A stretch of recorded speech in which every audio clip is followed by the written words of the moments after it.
de color blanquecino que posee 3 labios y un par de alas cefálicas que le van a permitir fijarse a la mucosa del intestino. Posee un esófago robusto que va a terminar en un bulbo esofágico muy desarrollado y a su vez en el extremo posterior del cuerpo es atenuado, de ahí que su nombre anteriormente fuera axiuro, que significa o se le denomina a la cola usada. Este nematodo va a pasar por 3 fases, donde la primera es el huevo, que mide aproximadamente de 50 por 20 micrómetros, con una forma ovoide, en la cual una de sus caras es aplanada y la otra es convexa. Es casi incoloro y en su cáscara posee en el exterior una capa gruesa de albuminosa, que ésta le va a permitir adherirse a las superficies. Luego una delgada capa hialina y una membrana embrionaria. La siguiente fase va a ser una larva que va a medir aproximadamente de 140 a 150 micrómetros de longitud, y en el interior se va a formar una larva 6 horas después de su expulsión. Y finalmente el adulto. 2 características que ayudan a identificar a un parásito adulto es la presencia de 2 aletas cefálicas en la región anterior y una espícula copulatoria en la región posterior. En el caso de las hembras miden alrededor de 8 a 13 milímetros de largo por 0.3 a 0.5 milímetros de ancho, y en su extremo posterior la característica es que es afilada. Su tamaño aumenta cuando se encuentra en estado grávido, ya que el útero se ensancha por estar lleno de huevecillos. Y su vulva, pues es importante mencionar que se localiza en la región medial ventral de su cuerpo. En el caso del macho mide aproximadamente de 2 a 5 milímetros de largo y de 0.1 a 0.2 milímetros de ancho. Esta comparación de la mujer, su región posterior, en vez de ser puntiaguda o afilada, va a tener una región posterior curva. Posee una ala caudal y una única espícula copulatoria grande. Prevalece en regiones con climas templados o trópicos.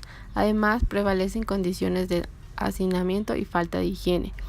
Hay una mayor incidencia en niños de 5 a 14 años y se adquiere habitualmente por contaminación fecal oral a través de fómites. Patogenia de Enterovirus vermicularis. La infección se inicia con la ingesta de los huevos embrionados. Las larvas salen de ellos en el intestino delgado, donde maduran hasta transformarse en adultos en un periodo de 2 a 6 semanas. Después de la fecundación por el macho, el gusano hembra produce los característicos huevos asimétricos. Los huevos son depositados en los pliegues perianales por las hembras migratorias. Se pueden depositar en la piel perianal hasta 20.000 huevos, que maduran rápidamente y adquieren la capacidad infecciosa en cuestión de horas.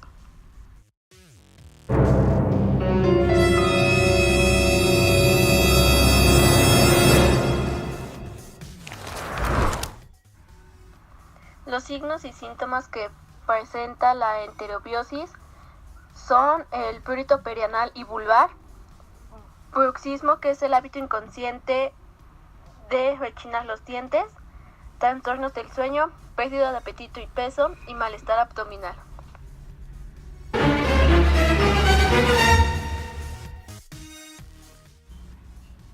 El diagnóstico de esta enfermedad se lleva a cabo por medio de análisis corporológico parasitario, el cual consiste en realizar un análisis de las heces fecales.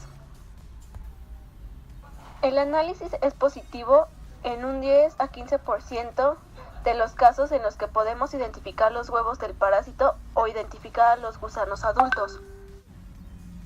Otro método utilizado para el diagnóstico es el método de Graham, el cual presenta mejores resultados y es uno de los métodos más utilizados para su identificación.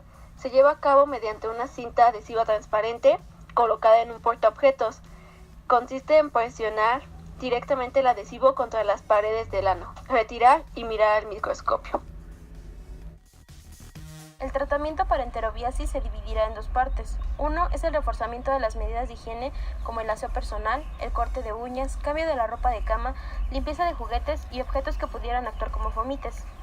El segundo es el tratamiento farmacológico. Estará dado por 3 medicamentos, que son albendazol, mebendazol e ivermectina.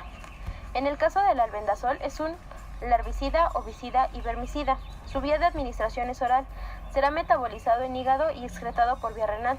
Su efecto se verá aumentado unas 5 veces si se administra con alimentos ricos en grasa. Tiene una semivida plasmática de 8.5 horas y una absorción menor al 5%. Su mecanismo de acción consistirá en dañar de forma selectiva a los microtúbulos citoplasmáticos. Esto ocasiona la ruptura de las células, por lo que hay una acumulación de sustancias secretoras en el aparato de Golgi del parásito. Como resultado, disminuirá la captación de glucosa y la depleción de los depósitos de glucógeno, y por medio de enzimas proteolíticas ubicadas en el aparato de Golgi hará la autólisis del parásito. En el caso del mebendazol, es un antiemítico de amplio espectro. Su vía de administración es oral. Tiene una semivida de 2.8 a 9 horas. Su vía de eliminación está dada por orina de un 5 al 10% y por heces en un 90 a 95%. Su mecanismo de acción es el mismo que el albendazol. La ivermectina es el único medicamento de esta familia que está indicado en humanos. Se absorbe en el tracto gastrointestinal. Su eliminación es por heces en un 99% y en orina en un 1%. Se distribuye en un 93% en hígado y tejido adiposo. Su mecanismo de acción. El medicamento actuará sobre los canales de iones de la membrana celular. Tiene una afinidad por los canales que están regulados por el glutamato del ion cloro, lo que ocasiona un aumento en la permeabilidad de la membrana celular y como consecuencia tendremos la parálisis y después la muerte del parásito. Su pronóstico es bueno para la salud, ya que esta infección puede ser tratada completamente sin complicaciones.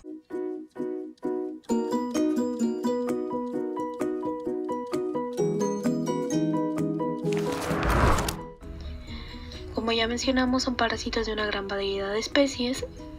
Una característica es que es un gusano redondo intestinal.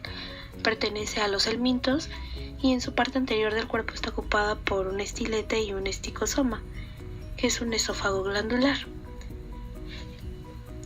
Esta tiene fases en donde va a haber una larva muscular, que es la fase del desarrollo de esta.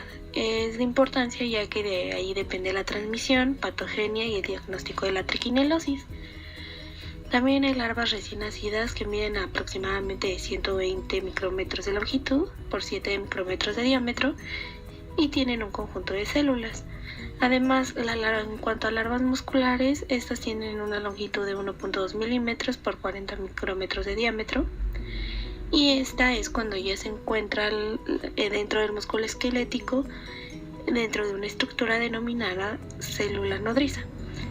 Cuando ya es un adulto, en cuanto a machos, las características es que llegan a medir de 1.4 a 1.6 milímetros de longitud, presentan 2 apéndices caudales lobulados sin espículas copulatrices, producen espermatozoides no flagelados y estos poseen de 2 a 3 cromosomas en cuanto al macho. Y en la hembra miden de 3 a 4 milímetros de longitud por 60 micrómetros de diámetro y en su extremo posterior es redondeado. Posee un solo ovario que se ubica en la parte posterior y produce óvulos con 3 cromosomas. Luego sigue el útero y después la vulva cerca de la mitad del esticosoma.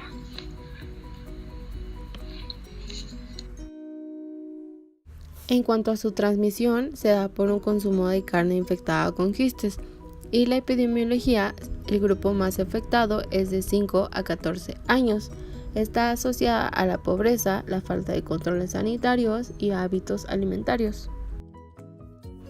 La infección comienza al ingerir carne que contiene larvas enquistadas. Las larvas son liberadas en el intestino delgado, donde se transforman en gusanos adultos en el plazo de 2 días. Una sola hembra fecundada produce más de 1.500 larvas de 1 a 3 meses.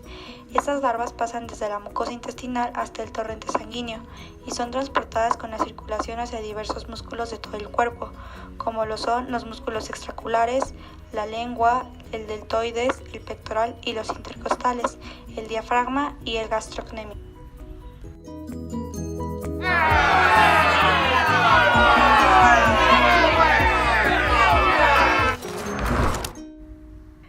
En la enfermedad de triquinosis se presentan diferentes síntomas tales como vómito, diarrea, dolor abdominal, anorexia, edema en los párpados superiores, hemorragias subconjuntivales y retinianas, dolor y fotofobia. al igual que sed, sudoración, escalofríos y postración. Muchos de los síntomas dependen de la localización del parásito. Si se encuentra en musculatura faríngea y de lengua, puede tener dificultad de masticación y deglución. Si está en musculatura diafragmática, puede tener trastornos respiratorios. Por otro lado, si está en musculatura cardíaca, puede tener insuficiencia miocárdica. Y finalmente, si se encuentra en cerebro, tendrá alteraciones neurológicas, insomnio, convulsiones y vértigo. Para el diagnóstico se utiliza el enzimo-inmunoensayo, que contiene antígenos, excretores y secretores de Trichinella spiralis, que parece ser el modo más rápido para detectar la infección. Los anticuerpos a menudo no se identifican antes de la 5ª semana de la infección, de manera que la evaluación debe repetirse una vez a la semana si los resultados iniciales son negativos. De primera instancia, el tratamiento consiste en un reposo prolongado de 10 a 15 días, abundante líquido y mejorar la higiene del paciente. Dentro del tratamiento farmacológico hay 2 medicamentos principales, que es el mebendazol y albendazol, que fueron explicados en la patología anterior.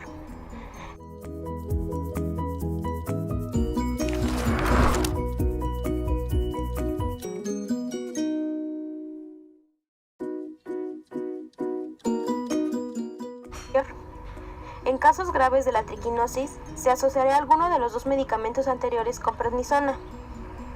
Su vía de administración será oral. Su metabolismo es en hígado y su excreción por vía renal.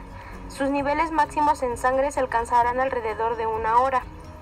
El mecanismo de acción de este medicamento consiste en controlar la síntesis de proteínas, específicamente con proteínas receptoras en el citoplasma de las células. Se va a formar un complejo esteroide receptor, el cual sufrirá un cambio de conformación, reprimiendo la transcripción genética de ARN mensajero, codificando así la síntesis de proteínas en el órgano diana y ocasionando la acción corticoide. Por último, se dará al paciente un analgésico para mitigar el dolor que presentan las personas con triquinosis. En invasiones menos grave, el pronóstico es bueno. Los síntomas suelen resolverse por completo. En casos graves, es decir, invasiones masivas, puede llevar a la muerte del paciente por diferentes complicaciones.